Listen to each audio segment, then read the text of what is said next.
प्रभू येशू ख्रिस्ताच्या मधुर नावात आपणा सर्वांस सलाम. उपासना कार्यक्रमामध्ये आपले हार्दिक स्वागत. प्रियांनो, गुरु आणि शिष्य यांचे नाते नेहमीच महत्त्वपूर्ण समजले जाते. जितके हे नाते दृढ, तितकेच शिक्षण आणि शिकवण याने शिष्य दृढ होतो, तयार होतो. आपण आता अतिशय महत्त्वाच्या अशा अध्ययनाकडे आलेलो आहोत. आज आपण एक नवीन अध्याय म्हणजेच 13वा अध्याय याचे अध्ययन सुरू करणार आहोत. अध्याय 13 ते अध्याय 17 यामध्ये एक महत्त्वाचा विषय आहे. तो विषय म्हणजे वरच्या खोलीतील संभाषण. यातील संदेश आहे तो येशूच्या स्वकीयांसाठी आहे. या अध्यायाचे वैशिष्ट्य म्हणजे योहानाने प्रभुभोजनाचा महत्त्वाचा भाग गाळलेला दिसतो, परंतु येशूने शिष्यांचे पाय धुतले या घटनेकडे योहान आमचं लक्ष वेधतो. येशूने शिष्यांचे पाय का धुतले असा एक नेहमीच पडणारा प्रश्न आहे, परंतु आजच्या अध्ययनात आपण त्याचे तिहेरी कारण पाहणार आहोत. या ठिकाणी आणखी एक महत्त्वाचा विषय हाताळलेला दिसतो, तो म्हणजे विश्वासणारा कशाने शुद्ध होतो. आज आम्हाला शुद्ध असण्याची गरज आहे. आज्ञापालन आमच्यासाठी महत्त्वाचे आहे. आम्ही हे कदापि विसरून चालणार नाही की आमचे पाप येशूच्या रक्ताने धुतले गेले आहे. म्हणून आता आम्ही पापात पडणे किंवा पापात राहणे या गोष्टींपासून सावध असायला पाहिजे. यासाठी अध्ययनात पाप कबुलीचे महत्त्वही सांगण्यात आलेले आहे. प्रियांनो, या सर्व गोष्टी निश्चितच आम्हा प्रत्येकासाठी महत्त्वाच्या आहेत. म्हणून परमेश्वराला माझी विनंती आहे की त्याने आमचे अंतःकरण उघडावे, जेणेकरून या अध्यायातील सर्व गोष्टी आम्हाला समजून येतील आणि त्याप्रमाणे आचरण करण्यासाठी आम्हाला परमेश्वरापासून साहाय्य पण मिळेल. तर मग चला प्रियानो, आपण आजच्या अध्ययनाची सुरुवात करूया. श्रोत्यानो, आज आम्ही योहानकृत शुभवर्तमान ह्याच्या 13व्या अध्यायाला सुरुवात करीत आहोत. जर आपणाजवळ नवीन करार आहे तर अवश्य उघडा. योहानकृत शुभवर्तमान 13वा अध्याय. शुभवर्तमानाच्या 4थ्या मुख्य भागाकडे आता आपण येत आहोत. सर्वप्रथम आम्ही पहिल्या अध्यायाच्या 18 वचनांमध्ये प्रस्तावना पाहिली. पहिल्या अध्यायाच्या उरलेल्या भागात परिचय पाहिला. 2 पासून 12 अध्यायांमध्ये प्रभू येशूच्या कार्याच्या आणि बोलण्याच्या साक्षी पाहिल्यात. आता 13 ते 12 अध्यायात त्याच्या साक्षीदारांविषयी येशूने स्वतः दिलेल्या साक्षी आम्ही पाहणार आहोत. दुसऱ्या प्रकारे सुद्धा ह्या शुभवर्तमानाला आम्ही विभागू शकतो. पहिल्या 12 अध्यायात विषय आहे प्रकाश. ते त्याच्या लोकांमधील सेवेविषयी व तो प्रकाश आहे ह्याविषयी आम्हाला सांगतात. ज्याला आम्ही वरच्या खोलीतील संभाषण म्हणतो ते प्रेमाविषयी आहे. प्रभू येशू त्याच्या स्वकीयांवर प्रेम करतो. शुभवर्तमानातला शेवटला भाग 18 ते 21 अध्याय त्याच्या जीवनाविषयी आहेत. तो आमच्यासाठी जीवन देण्याकरिता आला व ते जीवन त्याच्या स्वतःमध्ये आहे. त्याच्या मृत्यूद्वारे आमचे जीवन आले. श्रोत्यानो, प्रभू येशूने 4 मुख्य भाषणे दिलीत. मत्तेकृत शुभवर्तमानात ह्यापैकी 3 आम्ही आधीच अभ्यासले आहेत. पहाडी उपदेश मत्तेकृत शुभवर्तमान 5, 6 आणि 7 अध्यायांमध्ये आम्ही अभ्यासला. गूढ दाखल्यांविषयी उलगडा उपदेश मत्तेकृत शुभवर्तमान 13व्या अध्यायात आम्ही पाहिला. जैतुनाच्या डोंगरावरील उपदेश ज्यात त्याने स्वर्गराज्याविषयी सांगितले ते आम्ही मत्तेकृत शुभवर्तमान 24 आणि 25 अध्यायात पाहिले. आता आम्ही वरच्या खोलीतील संभाषणाकडे येत आहोत, जे 13 पासून 17 अध्यायात नमूद केलेले आहेत. हे संभाषण प्रभूने दिलेल्या संभाषणात सगळ्यात मोठे आहे, सगळ्यात लांब आहे व आज आमच्यासाठी फार महत्त्वाचे आणि अर्थभरित आहे. कारण श्रोत्यानो, प्रभू येशूने त्याच्या स्वकीयांना वरच्या खोलीत नेले व नवीन सत्ते त्यांना प्रगट केलीत. ती आजही अगदी नवीन आणि ताजी आहेत. ह्यासारखे दुसरे काहीच नाही. त्याची लोकांमधली सेवा संपली व त्याला नाकारण्यात आले. आता तो आमच्या प्रती त्याचे जे प्रेम आहे त्याविषयी बोलत आहे. आम्ही ख्रिस्ती जीवन कसे जगावे, त्याने आमच्यासाठी काय तरतूद केली आहे, जे त्याचे आहेत त्यांचा व त्याचा काय संबंध आहे ह्याविषयी आता तो बोलत आहे. जेव्हा तो वधस्तंभाच्या मार्गावर आहे, त्याच्याजवळ परुषी किंवा धार्मिक अधिकाऱ्यांसाठी किंवा रोमी सरकारसाठी काहीच संदेश नाही, हे लक्षात घ्या. हा संदेश जो ह्या ठिकाणी आम्ही अभ्यासणार आहोत, तो त्याच्या स्वकीयांसाठी आहे. आता श्रोत्यांनो, आम्हाला दिसतं की येशू त्याच्या शिष्यांचे पाय धुतो. त्याच्या वर्तमान काळातील सेवेचे चित्र, असाधारण अशा घटनेकडे आता आम्ही येत आहोत. आधीच्या अध्यायात आम्ही पाहिले होते की येशूच्या पायांना तेलाभ्यंग करण्यात आला. येथे मात्र शिष्यांचे पाय धुण्यात आले. किती मोठा फरक ह्या ठिकाणी आम्हाला आढळत आहे. शिष्यांच्या पायांना धुण्याची आवश्यकता होती. येशूने त्यांचे पाय पाण्याने धुतले, रक्ताने नाही श्रोत्यानो. मात्र येशू ख्रिस्ताचे रक्त आम्हाला सर्व पापांपासून शुद्ध करते. भूतकाळ, भविष्यकाळ आणि वर्तमान काळ फक्त एकच अर्पण आहे, ते म्हणजे प्रभू येशू ख्रिस्त. इब्री लोकासपत्र 10 अध्याय 14 वचन सांगतं, कारण पवित्र होणाऱ्यांना त्याने एकाच अर्पणाने सर्व काळचे पूर्ण केले आहे. श्रोत्यानो, जेव्हा तुम्ही आणि मी पापी म्हणून येशू ख्रिस्ताकडे आलो, तेव्हा जे रक्त त्याने सांडवले, त्याद्वारे त्याने एकदाच नेहमीसाठी आम्हाला धुतले व आम्हाला देवासमोर उभे राहण्याजोगे बनवले. ह्या जगात चालत असताना आम्ही मळीन होतो. आम्हाला धुण्याची आवश्यकता पडते. आम्हाला दिसेल की आमच्या प्रभूने ह्याच कारणास्तव त्याच्या शिष्यांचे पाय धुतले. त्याने शिष्यांचे पाय का धुतले हे स्पष्ट करण्याकरिता तिहेरी कारण देण्यात आले आहेत. आणि वाचत असताना आपण ही कारणे लक्षात घेऊ. 13 अध्याय पहिली 2 वचने सांगतात, वल्हांडण सणापूर्वी असे झाले की येशूने आता ह्या जगातून पित्याकडे जाण्याची आपली वेळ आली आहे हे जाणून ह्या जगातील स्वकीयांवर त्याचे जे प्रेम होते ते त्याने शेवटपर्यंत केले. शिमोनाचा मुलगा यहुदा इस्करियोत ह्याच्या मनात त्याला धरून द्यावे असे सैतान घालून चुकला होता. त्याने त्यांचे पाय धुतले, कारण त्याला माहीत होते की मी आता ह्या जगातून जाणार. स्वर्गात वापस गेल्यानंतर त्याची ही सेवा सुरू राहणार होती. दुसरे जे कारण आहे ते हे की त्याने त्याच्या स्वकीयांवर प्रेम केले, म्हणून त्याने त्यांचे पाय धुतले. त्याने त्यांच्यावर शेवटपर्यंत प्रेम केले. तो पित्याकडे जात आहे कारण त्याने स्वकीयांवर प्रेम केले. तो त्यांना राखण्यासाठी मरण पावला आणि त्यांना राखण्यासाठी तो आज सुद्धा जिवंत आहे. श्रोत्यानो, आमचा एक विलक्षण उद्धारकर्ता आहे व तो प्रारंभापासून तर अंतापर्यंत आमच्यावर प्रेम करतो. सदा काळासाठी, अनंत काळासाठी टिकणारे प्रेम तो आमच्यासारख्या लोकांवर करतो. आणि श्रोत्यानो, प्रेम करण्यापासून त्याला कोणी रोखू शकत नाही, त्याला थांबवू शकत नाही. तिसरे जे कारण आहे ते हे की तिसऱ्या व्यक्तीने त्या खोलीत प्रवेश केला होता. एक निमंत्रित न केलेला पाहुणा सुद्धा त्या ठिकाणी आम्हाला आढळतो आणि त्याचे नाव आहे सैतान. खरे पाहता तेथे 13 नाही परंतु 14 लोक होते. त्याने यहुदा इस्करियोतच्या मनात त्याचा विश्वासघात करण्याचे विचार घातलेत. श्रोत्यानो, जेव्हा कधी सैतान आमच्या कार्यात प्रवेश करतो तेव्हा त्याचा परिणाम दुसऱ्यांवर सुद्धा होतो, हे लक्षात घ्या. आणि प्रभूला त्या लोकांना धुणे क्रमप्राप्त असते. त्याच्यासोबत सहभागिता करण्यास आम्हाला त्याने धुणे अवश्य आहे. लक्षात घ्या की हे वल्हांडणाच्या समयी घडले. हे प्रभुभोज नव्हते. खरे पाहता योहान प्रभुभोजनाविषयी लिहित नाही. त्याने आता इतका महत्वाचा विषय का गाळला, हा प्रश्न आहे. मला वाटतं श्रोत्यानो, जेव्हा योहानाने हे शुभवर्तमान लिहिले तेव्हा आधीच ख्रिस्ती लोक प्रभुभोजनाचा विधी पाळू लागले होते. विधींना अधिक महत्त्व देऊन प्रभू येशूला दुर्लक्षित करण्याचा फार मोठा धोका आहे. लोक विधींना इतके महत्त्व देतात की तारण, पापांची क्षमा आणि प्रभू येशू ख्रिस्त जो तारणार आहे त्याच्यावर विश्वास ठेवणे ह्या सर्व गोष्टी विसरून जातात. प्रभुभोजनात भाग घेण्यापेक्षा देवाचे वचन माहीत असणे अधिक महत्त्वाचे आहे. देवाच्या वचनाचे ज्ञान असल्या वाचून प्रभुभोजनाद्वारे कुठल्याही प्रकारचा आशीर्वाद आम्हाला कदापि मिळणार नाही. म्हणून मला वाटतं श्रोत्यानो, योहान प्रभुभोजनाविषयी लिहित नाही. 3रं वचन पहा काय सांगतं, तेव्हा आपल्या हाती पित्याने अवघे दिले आहे व आपण देवापासून आलो व देवाकडे जातो हे जाणून भोजन होतेवेळी येशू भोजनावरून उठला. त्याने पुन्हा सांगितले की जे काही तो करीत होता ते ह्यासाठी की तो आता पित्याकडे परत जाणार होता. आणि हे लक्षात घेणे महत्वाचे आहे.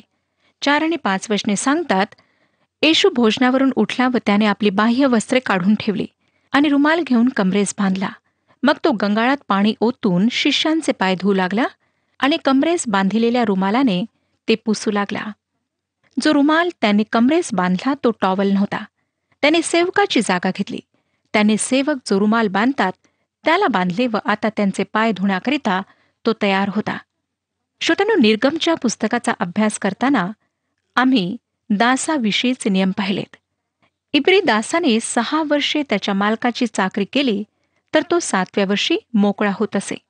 जर त्या काळात त्याने बायको केली व त्याला मुलेबाळे झाली तर मालक त्याला स्वतंत्र करीत असे, पण त्याच्या कुटुंबाला मात्र नाही. तरीसुद्धा त्या दासाला त्याने तिथे राहावे, चाकरी करावे किंवा जावे ह्याची निवड करण्याची पूर्ण स्वतंत्रता असे. जर त्याचे मालकावर व कुटुंबावर प्रेम आहे तर तो राहू शकत असे. मग मालक त्याला दरवाजाच्या चौकटीजवळ नेऊन त्याचा कान अरीने टोचीत असे व मग तो आयुष्यभर त्या मालकाची चाकरी करीत असे, ज्याद्वारे हे समजण्यात येई की तो स्वइच्छेने नेहमीसाठी त्या मालकाची चाकरी करीत आहे. जरी श्रोत्यानो तो मोकळा होऊन जाऊ शकत होता तरी प्रेमाखातीर तो त्या ठिकाणी थांबला. आमचा प्रभू ह्या पृथ्वीवर आला, त्याने मानवरूप घेतले, तो सेवक बनला. त्याने हे सर्व काही ह्यासाठी केले कारण त्याचे आमच्यावर प्रेम होते. आज सुद्धा त्याचे आमच्यावर प्रेम आहे. तो स्वतंत्र होऊन जाऊ शकला असता, परंतु आम्हाला तारण देण्यासाठी तो वधस्तंभावर मेला. त्याने हे सर्व एक विलक्षण नाते जुळविण्यासाठी आमची व त्याची सहभागिता होण्यासाठी केले. तो दास झाला कारण त्याने आमच्यावर प्रेम केले.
सहावं आणि 7वं वचन पुढे सांगतं, मग तो शिमोन पेत्राकडे आला.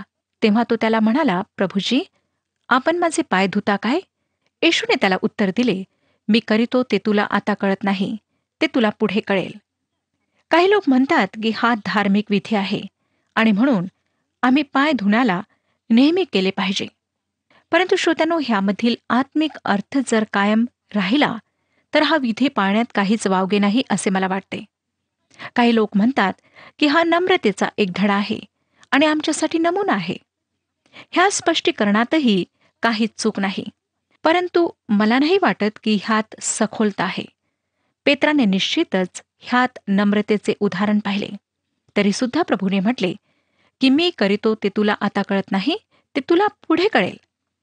पुष्कळदा श्रोत्यानो, आम्ही विधींना इतके महत्त्व देतो की ज्या खऱ्या गोष्टी आहेत, ज्या महत्त्वाच्या गोष्टी आहेत, ज्या आम्ही जीवनामध्ये करायला हव्यात, त्या आम्ही विसरून जातो आणि निरर्थक गोष्टींना जीवनामध्ये महत्त्व देतो. 8वं वचन, पेत्र त्याला म्हणाला, तुम्हाला माझे पाय कधीही धुवावयाचे नाहीत. येशूने त्याला उत्तर दिले, मी तुला न धुतले तर माझ्याबरोबर तुला वाटा नाही. ह्यात त्याच्या म्हणण्याचा अर्थ काय होता? त्याचा अर्थ हा होता की मी अशा प्रकारे धुतल्याशिवाय तो त्याच्यासोबत सहभागिता करू शकणार नाही. हा वल्हांडणाचा सण होता. वल्हांडणाचा सण त्याच्या मृत्यूविषयी बोलतो. तो वल्हांडण सणाच्या भोजनावरून उठला, जे त्याच्या पुनरुत्थानात उठण्याविषयी व पुन्हा स्वर्गात जाण्याविषयी सांगते. त्याने सेवेचा रुमाल बांधलेला आहे व तो आम्हाला म्हणतो, मी तुम्हाला न धुतले तर तुमचा माझ्याबरोबर वाटा नाही. तुम्ही धुतल्या गेल्याशिवाय त्याच्याबरोबर सहभागिता करू शकत नाही, तुम्ही त्याची सेवा करू शकत नाही. श्रोत्यानो, आज ख्रिस्त आम्हाला कशा प्रकारे धुतो हा महत्वाचा प्रश्न आहे. स्तोत्रसंहिता 119 अध्याय आणि 9वं वचन सांगतं, तरुण आपला वर्तनक्रम कशाने शुद्ध राखील? तुझ्या वचनानुसार तो राखण्याने. नंतर योहान शुभवर्तमान 15वा अध्याय 3रं वचन सांगतं की जे वचन मी तुम्हाला सांगितले त्यामुळे तुम्ही आता शुद्ध झालाच आहात. पुढे इफिस्करास पत्र 5वा अध्याय 25 आणि 26 वचने सांगतात, पतींनो, जशी ख्रिस्ताने मंडळीवर प्रीती केली तशी तुम्हीही आपापल्या पत्नीवर प्रीती करा. ख्रिस्ताने मंडळीवर प्रीती केली आणि स्वतःच तिच्यासाठी समर्पण केले, अशासाठी की तिला त्याने वचनाद्वारे जलस्नानाने स्वच्छ करून पवित्र करावे.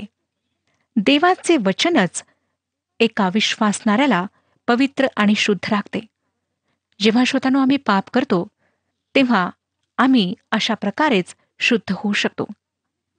आता आम्ही शुद्ध कसे होतो हा प्रश्न आहे आणि त्याकरिता उत्तर आहे योहानाचे पहिले पत्र 1 अध्याय 9वं वचन. जर आपण आपली पापे पदरी घेतली तर तो विश्वसनीय व न्यायी आहे म्हणून आपल्या पापांची क्षमा करेल व आपल्याला सर्व अनितीपासून शुद्ध करेल. अनेक लोक पापाला एक फार हलकी साधारण गोष्ट समजतात. श्रोत्यानो, पाय आमच्या चालण्याविषयी बोलतात आणि जेव्हा आम्ही आज्ञा पाळत नाही तेव्हाच आम्ही त्याच्या मार्गात चालत नाही. हे पाप आहे व हे आम्हाला कबूल करायचे आहे. नंतर 9 आणि 10 वचने, शिमोन पेत्र त्याला म्हणाला, प्रभूजी, माझे केवळ पाय धुवू नका तर हात व डोकेही धुवा. येशूने त्याला म्हटले, ज्याचे स्नान झाले आहे त्याला पायाखेरीज दुसरे काही धुण्याची गरज नाही, कारण तो सर्वांगी शुद्ध आहे आणि तुम्ही शुद्ध आहात पण सगळेजण नाही. जेव्हा वाटा हा शब्द प्रभूने वापरला तेव्हा पेत्राने म्हटले की माझे फक्त पायच नाही तर माझे हात आणि माझे डोके सुद्धा तू धु. आणि प्रभू येशूने त्याला उत्तर दिले की ज्याचे स्नान झाले आहे त्याला पायाखेरीज दुसरे काही धुण्याची गरज नाही, कारण तो सर्वांगी शुद्ध आहे आणि तुम्ही शुद्ध आहात पण सगळेजण नाही. त्या दिवसात श्रोत्यानो, पुरुष स्नानासाठी एका सामान्य अशा जागी जात. घरी येताना पायात जोडे घालत. घरी आल्यानंतर जे पाणी दरवाजाच्या बाहेर गंगाळात ठेवलेले असे त्या पाण्याने ते स्वतःचे पाय धुत. परंतु श्रोत्यानो, आजच्या युगाप्रमाणे त्या दिवसात सुद्धा लोक घरातला कचरा रस्त्यावर फेकीत असत. म्हणून जरी त्या व्यक्तीने स्नान केलेले असले तरी त्याला स्वतःचे पाय धुवावे लागत, कारण ते पाय मळीण होत असत. आमचा प्रभू ह्या ठिकाणी शिकवित आहे की जेव्हा आम्ही वधस्तंभाजवळ येतो, जेव्हा प्रभू येशूजवळ येतो तेव्हा आम्ही पूर्णपणे धुतल्या जातो. ते स्नान आहे जे आम्हाला प्रत्येकाला घ्यायचे आहे. जेव्हा आम्ही ह्या जगात चालतो, आम्ही मळीन होतो. आम्ही आज्ञा पाळीत नाही. पाप आमच्या जीवनामध्ये शिरते आणि आम्ही कदापि शुद्ध आणि पवित्र राहू शकत नाही. म्हणून श्रोत्यानो, निरंतर आम्हाला शुद्ध होण्याची आवश्यकता राहते. आमच्यापैकी कोणीच ह्यापासून सुटत नाही. तो म्हणतो की जर आम्ही मळीन आहोत तर आम्ही त्याच्यासोबत सहभागिता करू शकत नाही. म्हणून पाय धुण्याद्वारे आमची त्याच्यासोबतची सहभागिता पुन्हा स्थापित केल्या जाते. योहानाचे पहिले पत्र 1 अध्याय 6 आणि 7 वचने सांगतात. योहानाचे पहिले पत्र 1 अध्याय 6 आणि 7 वचने. त्याच्याबरोबर आपली सहभागिता आहे असे जर आपण म्हणत असलो, पण अंधारात चालत असलो, तर आपण खोटे बोलतो, सत्याने वागत नाही. पण जसा तो प्रकाशात आहे तसे जर आपण प्रकाशात चालत असलो, तर आपली एकमेकांबरोबर सहभागिता आहे आणि त्याचा पुत्र येशू ह्याचे रक्त आपल्याला सर्व पापांपासून शुद्ध करते. श्रोत्यानो, पाय धुतले जाण्यासाठी आवश्यक आहे की आम्ही आमची पापे कबूल करावी. पाप कबूल करणे म्हणजे देवाशी सहमत होणे. ह्याचा अर्थ की जे काही देवबाप आमच्या पापांविषयी म्हणतो तेच आम्ही सुद्धा म्हणणे. ह्या जगात सगळ्यात कठीण गोष्ट जर कोणती असेल तर ती ही की एखादा संत जो हे स्वीकारेल की मी पापी आहे. शिथिलता, मतभेद, ईर्ष्या, प्रेम नसणे ह्या सर्वांना परमेश्वर पाप समजतो आणि जर आम्ही कबूल करतो तर तो विश्वासू व न्यायी आहे म्हणून आम्हाला आमच्या पापांची क्षमा करेल. परंतु हे सर्व काही नाही. जर आपल्याला वाटते की आपले पाय धुतल्या जावेत तर त्यांना तारणाऱ्याच्या हातात द्या. हे आज्ञापालन होय. आम्ही फक्त हे म्हणू शकत नाही श्रोत्यानो की मी चूक केली आहे, देवबापा मला क्षमा कर. आणि असं म्हणून आम्ही बाहेर जाऊन पुन्हा तीच चूक करतो, पुन्हा आणि पुन्हा तेच पाप करतो. हे आपले पाय देवाच्या हातात देणे नाही. 11वं वचन पहा पुढे काय सांगतं. 13वा अध्याय 11वं वचन. कारण आपणास धरून देणारा इसम त्याला ठाऊक होता, म्हणून तो म्हणाला, तुम्ही सगळेजण शुद्ध नाही. प्रभू येशूला माहीत होते की यहुदा त्याचा विश्वासघात करेल. त्याने स्नान केलेले नाही हे त्याला माहीत होते. आज ही समस्या आमच्या मंडळात, आमच्या समाजात सुद्धा आहे. यहुदामध्ये कधीच परिवर्तन झाले नव्हते हे लक्षात घ्या श्रोत्यानो. ह्या कारणास्तव प्रभू येशूने ह्या ठिकाणी म्हटले की तुम्ही सगळेजण शुद्ध नाही. पुढे 12 ते 17 वचने सांगतात. मग त्यांचे पाय धुतल्यावर व आपली वस्त्रे चढवून पुन्हा बसल्यावर त्याने त्यांना म्हटले, मी तुम्हाला काय केले आहे हे तुम्हाला समजले काय? तुम्ही मला गुरु व प्रभू असे संबोधिता आणि ठीक ते बोलता, कारण मी तसा आहेच. म्हणून मी प्रभू व गुरु असूनही जर तुमचे पाय धुतले तर तुम्ही एकमेकांचे पाय धुतले पाहिजेत. कारण जसे मी तुम्हाला केले तसे तुम्हीही करावे म्हणून मी तुम्हाला कित्ता घालून दिला आहे. मी तुम्हाला खचित खचित सांगतो, दास आपल्या धन्यापेक्षा थोर नाही आणि पाठविलेला पाठविणाऱ्यापेक्षा थोर नाही. जर ह्या गोष्टी तुम्हाला समजतात तर त्या केल्याने तुम्ही धन्य आहात. श्रोत्यानो, माझ्या ख्रिस्ती बंधू भगिनींनो, जर आपणाला आज जीवनात आनंद हवा आहे तर प्रभू येशूकडे जा व कबुली द्या. आपल्या सर्व पापांची कबुली त्याच्या समक्ष द्या. आमच्या मंडळांमध्ये, आमच्या कुटुंबांमध्ये, आमच्या समाजामध्ये ही समस्या आहे. आमची बुद्धी अनेक सिद्धांतांनी भरलेली आहे, परंतु आमच्या पायातून दुर्गंधी येत आहे. येशूने त्यांना म्हटले की ज्या प्रकारे त्याने त्यांचे पाय धुतलेत त्यांनी सुद्धा एकमेकांचे पाय धुवावेत. आणि येशूने हा कित्ता त्यांना घालून दिला. आता ह्याचा अर्थ काय? पॉल गलतीकारास पत्रात आम्ही ते कसे करावे ह्याविषयी सांगतो. गलतीकारास पत्र 6वा अध्याय आणि 1ल्या वचनात तो म्हणतो, बंधुजन हो, कोणी माणूस एखाद्या दोषात सापडला तरी जे तुम्ही आध्यात्मिक वृत्तीचे आहात ते तुम्ही अशाला सौम्य वृत्तीने ताळ्यावर आणा. तोही परीक्षेत पडू नये म्हणून स्वतःकडे लक्ष दे. जो ख्रिस्तामध्ये तुमचा बंधू आहे तो जर पापात पडला तर त्याला जो आत्मिक आहे त्याने पुन्हा सहभागितेत आणावे. त्याला टोमणे मारणे, त्याच्यावर टीका करणे ह्याद्वारे श्रोत्यानो आपण कधीही त्याला ख्रिस्ताकडे वळू शकणार नाही. परंतु त्याच्याशी प्रेमाने व्यवहार करून त्याच्यासोबत प्रार्थनेमध्ये वेळ घालून आपण त्या व्यक्तीला पुन्हा वापस ख्रिस्ताकडे आणू शकता. परंतु आम्हाला ही समस्या आढळते की लोक अशा लोकांची मदत करण्याऐवजी त्यांच्यावर टीका करू लागतात, त्यांना टोमणे मारू लागतात आणि अशा प्रकारे त्यांना अधिक दूर लोटतात. परंतु श्रोत्यानो, आम्हाला प्रभू येशूने एक आदर्श दिलेला आहे.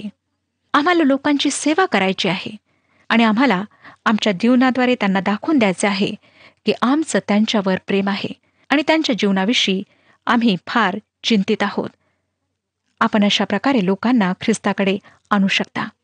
परमेश्वर ह्या विषयात आपले मार्गदर्शन करो आणि आपणा सर्वांना आशीर्वाद देऊ. हा कार्यक्रम आपणास आवडला काय? आता आम्हाला एक मिस कॉल करा आणि आपण पुढील विजेता होऊ शकता.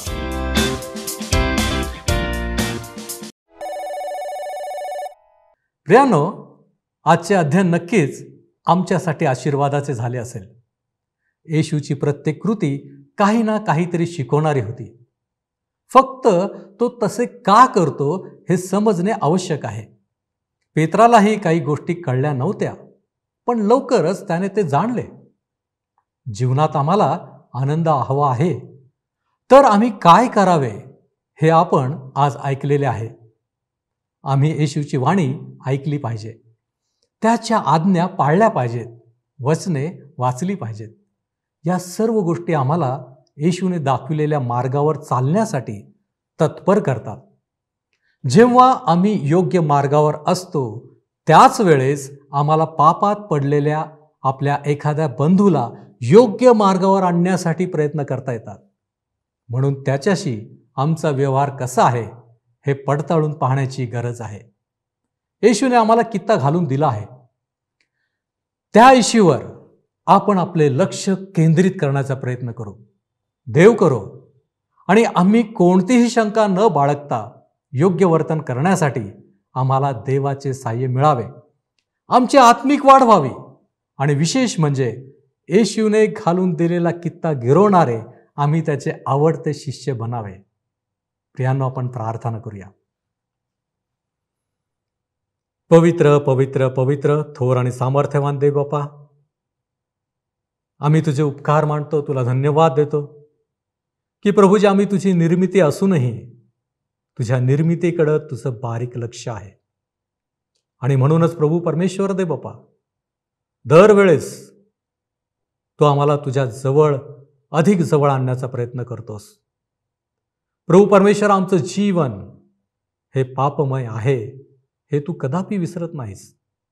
आणि म्हणूनच येशू ख्रिस्ताच्या द्वारे जो मार्ग तू आम्हाला दाखविलेला आहे त्याबद्दल आम्ही तुझे उपकार मानतो. प्रभूजी, आज आम्ही जी वचनं वाचली, ज्यांचं आम्ही अध्ययन केलं, त्या प्रत्येक वचनाच्या द्वारे तू आम्हाला आशीर्वादित करणारच आहेस. आमची विनंती एवढीच आहे प्रभूजी की जो कित्ता तू घालून दिलेला आहेस त्या कित्त्याप्रमाणे आम्ही वर्तन करावं. म्हणून प्रभूजी, तू आम्हाला सहाय्य कर. आमच्यातलं उणं पण तू काढून टाक आणि बापा तुझ्या स्वर्गीय आशीर्वादांना तू आम्हाला भर. आणि यासाठी प्रभूजी आम्ही स्वतःला तुझ्या हाती सोपवितो.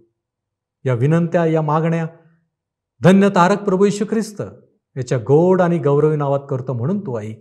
आमेन. परमेश्वर आपणास आशीर्वादित करो.